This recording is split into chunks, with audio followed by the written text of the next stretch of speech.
There's a secret hiding in plain sight. It's not in a classified document. It's not locked in a government vault. It's in your wallet. Every dollar, every euro, every pound sterling carries within it a mechanism that makes war not just possible, but mathematically necessary. And once you see how the system actually works, you can never unsee it. Between 1914 and 1918, the world's first truly global war consumed 52 million military personnel across 4 years of mechanized conflict. The United States entered that war in 1917. The Federal Reserve, America's central bank, had opened its doors just 3 months after the war began in Europe. The Fed opened in November 1914. World War I started in August 1914. 3 months. That timing raises questions. The Federal Reserve's first major operation was facilitating war bond sales and providing loans at preferential rates to banks purchasing treasury certificates. They kept interest rates artificially low. They monetized government debt. They transformed a banking system into a war financing machine. With a central bank controlling currency, nations could fight wars their economies could never otherwise afford. But this story doesn't start in 1914. To understand the money system that makes wars inevitable, we need to go back further, much further, to a moment when rulers discovered that the way you structure money determines whether empires rise or fall. The year was 1694. England was broke. They had been fighting France for 5 years in the 9 Years' War. The government needed money desperately, but they had already borrowed from every merchant and goldsmith in London. They were out of options. A group of wealthy merchants made King William III an offer. They would loan the government £1.2 million, an astronomical sum at the time. In exchange, these merchants would receive a royal charter to establish the Bank of England. The bank would have the right to issue paper notes backed by that government debt. They were creating money out of debt itself. This changed everything. Before central banking, wars were limited by how much gold you actually had in your treasury. You could raise taxes, but there were limits. Push too hard, you get rebellion. The Bank of England solved that problem.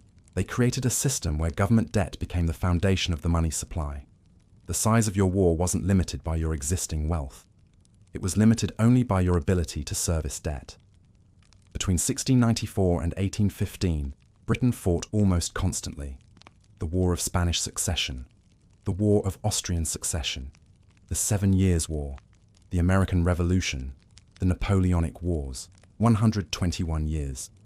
Near continuous warfare, all of it financed through the Bank of England's debt-based money creation.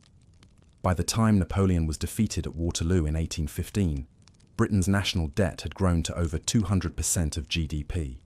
Historical records show figures ranging from 200% to as high as 250%, depending on measurement methods. The modern United States, with all its military spending, sits at around 125%.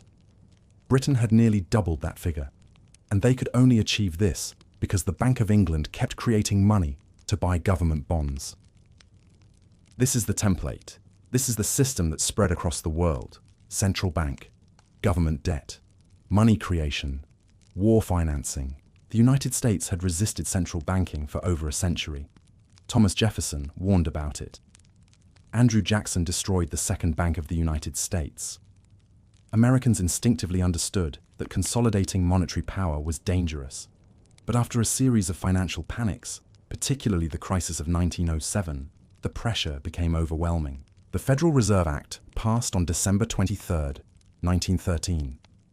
Most of Congress had already left for Christmas. The bill was pushed through with minimal debate. Less than a year later, Europe exploded into World War I.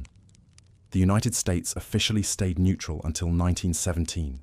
But American banks, now organized under the Federal Reserve System, were lending enormous sums to Britain and France. J.P. Morgan acted as the principal agent, floating massive loans to the Allies. By the time America entered the war, US banks had over $2 billion at risk. If the Allies lost, those loans would default. American entry into the war wasn't just about German submarines or diplomatic cables. It was about protecting the banking system's balance sheet. The Fed financed it through a mechanism called the discount window. Banks could borrow from the Fed at preferential rates as low as 0.5% if the loans were secured by government obligations. Compare that to the 3 to 7% rates common in the 1920s. The Fed was subsidizing war lending. The real innovation came in World War II.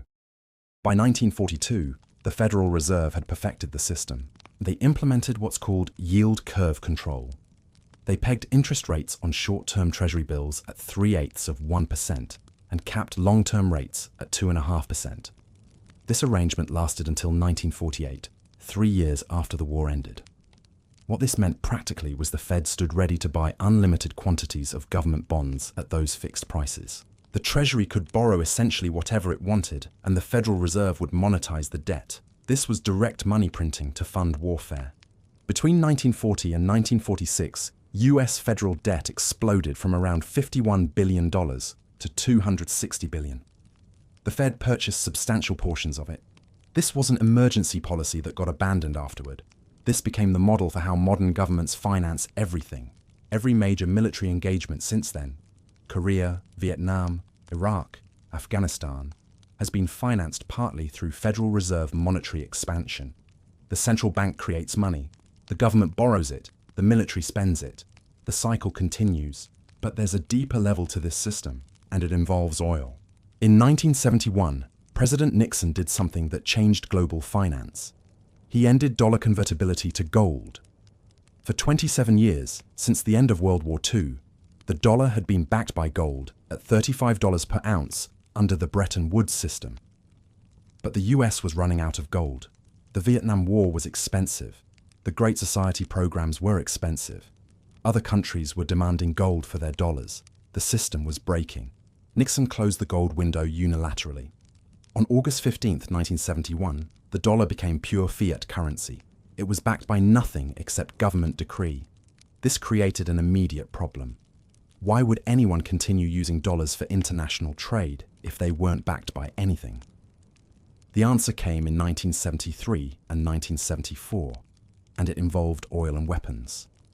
After the 1973 Arab oil embargo, oil prices quadrupled from about $3 per barrel to $12. The US was reeling, inflation was spiking, long gas lines stretched for blocks. Something had to be done to stabilize dollar demand. Secretary of State Henry Kissinger flew to Saudi Arabia with a proposal. Based on what emerged in historical records, the arrangements worked out in 1973 and 1974 created what became known as the Petrodollar system. The publicly documented Joint Commission on Economic Cooperation was signed in June 1974.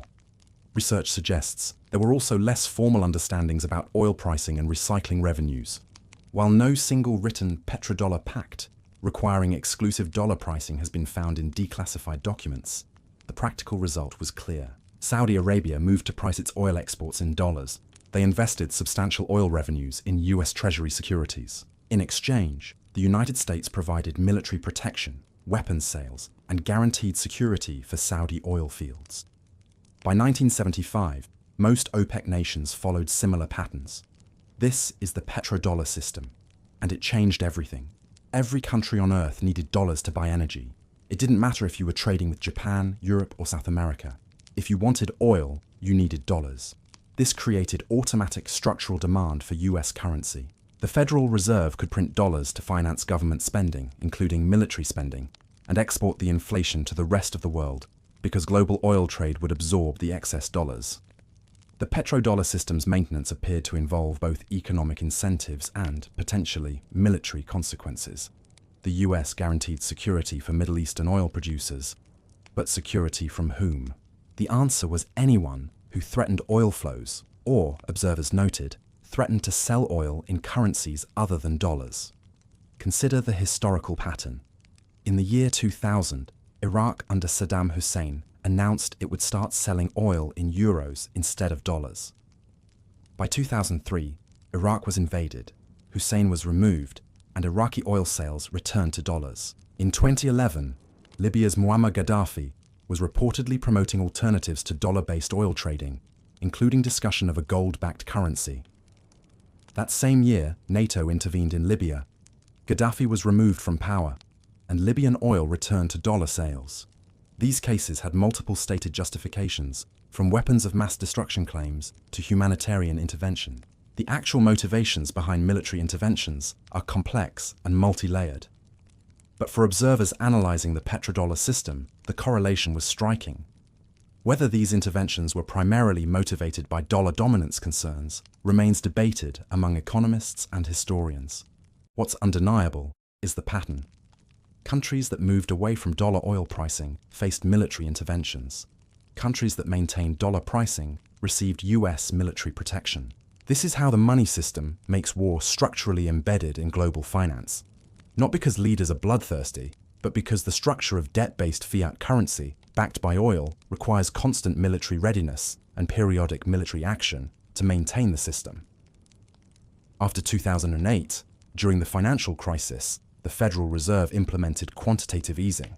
They created trillions of dollars out of thin air to buy government bonds and mortgage securities. Between 2008 and 2014, the Fed's balance sheet expanded from about $900 billion to $4.5 trillion. During COVID, they added another $4 trillion. They doubled their balance sheet again. A portion went into government spending. US military spending remained near its highest peacetime levels in history, even as the Fed was creating trillions in new currency. Defense contractors, military programs, and overseas operations continued receiving massive funding. There's a term for this: military Keynesianism. The idea that government can stimulate the economy through military spending financed by central bank money creation. It became economic orthodoxy after World War II. Economists noted that the war had ended the Great Depression, achieving nearly full employment. The conclusion wasn't that war itself was good, but that massive government spending, enabled by central bank financing, could manage economic cycles. This creates an incentive structure. When your economy is sluggish, when unemployment rises, when recessions threaten, the government can stimulate through deficit spending. And the easiest politically popular form of deficit spending is military. Defense spending creates jobs in every congressional district. It's wrapped in national security concerns. It's harder to oppose than welfare programs.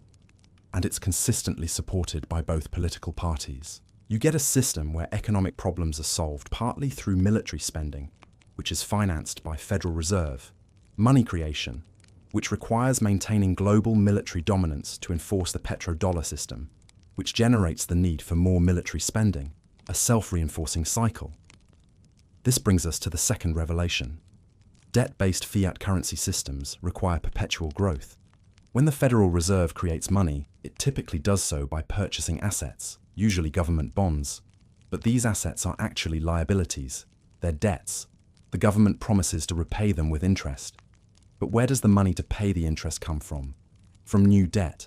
The government has to borrow more to pay interest on existing debt. The debt can never actually be paid off under this system. It can only grow. The moment you try to pay down debt significantly, you contract the money supply, because money is created through the lending process. Contract the money supply, and you trigger recession or depression. The system requires constant expansion, more debt, more money creation, more economic activity to service the expanding debt. Economic expansion requires access to resources, markets, and energy. When diplomatic methods to secure these fail, when economic competition intensifies, when rivals threaten your access to critical inputs, military force becomes the option of last resort. But it's not really the last resort. The debt-based monetary system creates the need for perpetual growth. Perpetual growth creates resource competition. Resource competition creates conflict. And conflict creates the justification for more defense spending, more debt, more money creation. The cycle completes itself. The American military footprint spans the globe. Over 750 military bases in more than 80 countries. Aircraft carrier groups patrolling every ocean.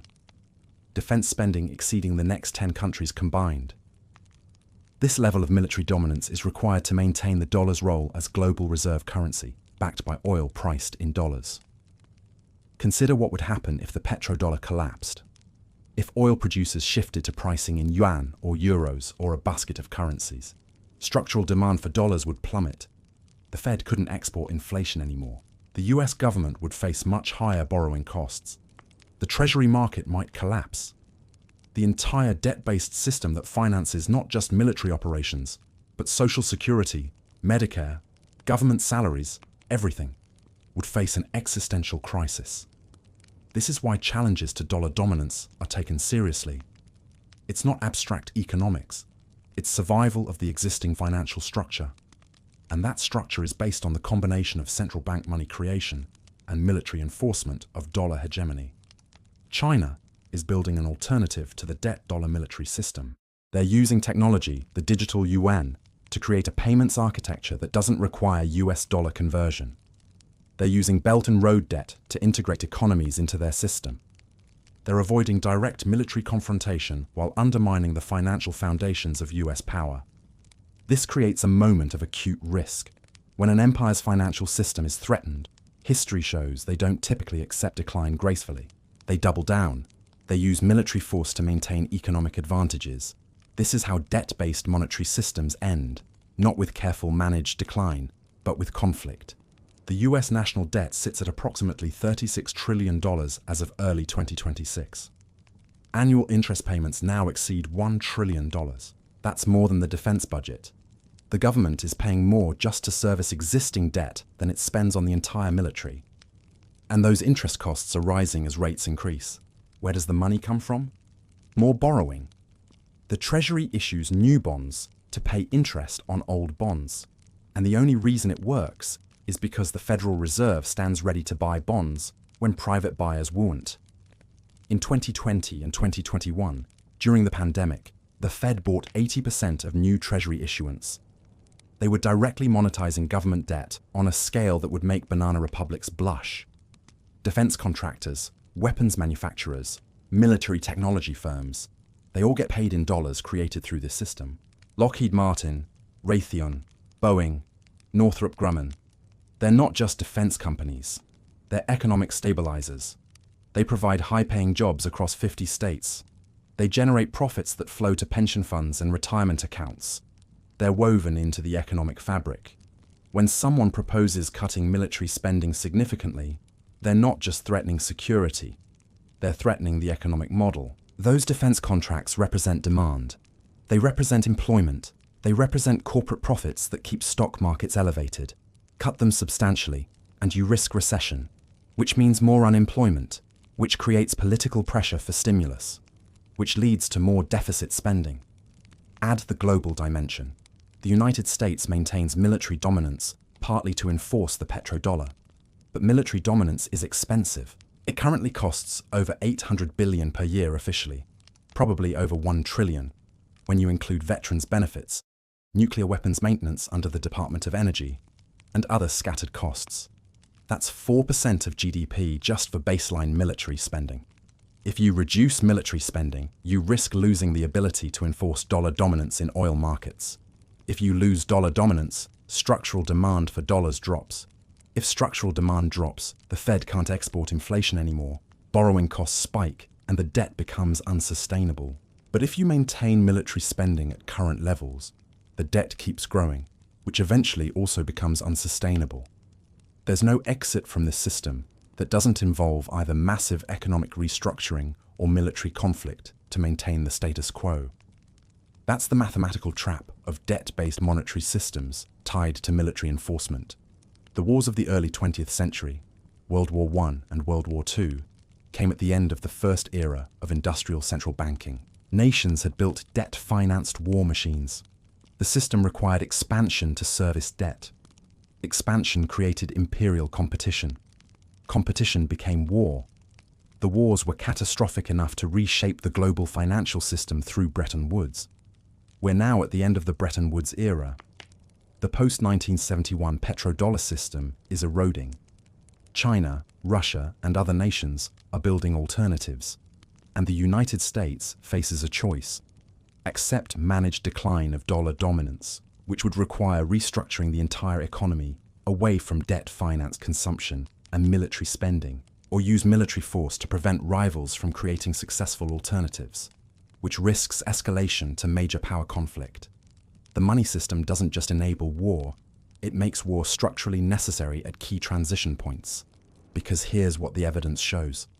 The Federal Reserve Act was passed in December 1913. Less than a year later, World War I erupted in Europe. While the Fed wasn't officially created with warfare in mind, its timing and immediate use proved convenient for war financing. The system was in place when the need arose. World War II saw yield curve control, direct debt monetization, the refinement of war finance techniques.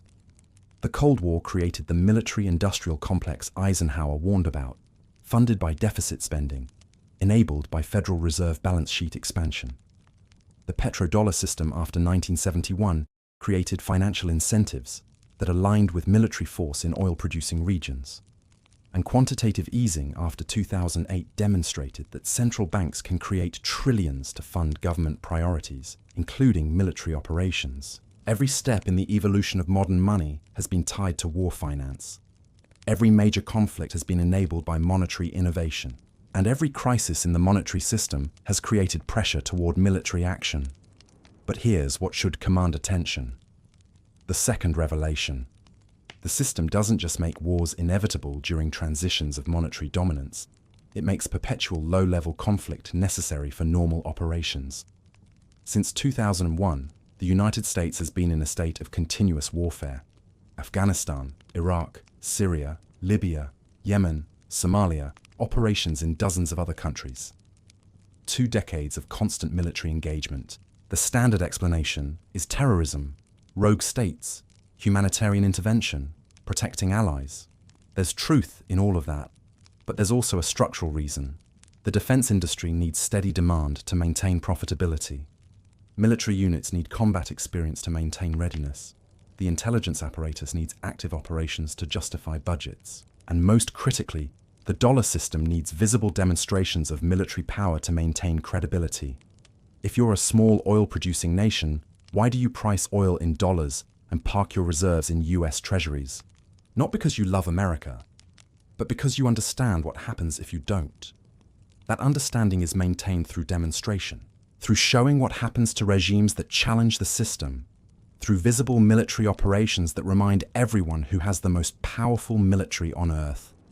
This is why the United States hasn't experienced sustained peace since the Federal Reserve was created in 1913. The monetary system requires periodic warfare to function. The debt requires growth.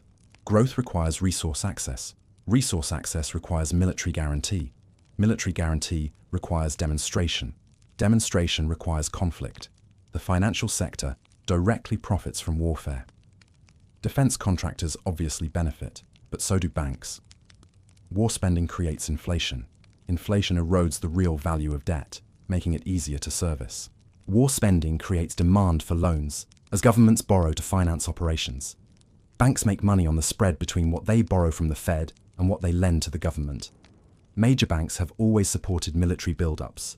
JP Morgan financed the Allies in World War I and made billions. The same banks that collapsed in 2008 and were bailed out were holding enormous positions in Treasury securities and defense contractor debt. This creates a feedback loop worth examining. Financial institutions benefit from government debt markets. Banks hold positions in Treasury securities. Under the Federal Reserve's structure, member banks are required to hold stock in their regional Federal Reserve Bank, though this provides only limited influence compared to the Board of Governors appointed by the President. The Fed enables deficit spending through its monetary policy operations. Deficit spending can include military operations. Military operations that maintain dollar dominance support the value of dollar-denominated assets. This creates aligned interests across the financial system. And here's what makes it systemic, rather than conspiratorial. There wasn't a meeting where people decided to create a war-based monetary system. It emerged organically from the structure itself. When you create money through debt, debt requires servicing through economic growth. Growth competes for resources. Resource competition creates conflicts, and conflicts create justification for more spending and debt.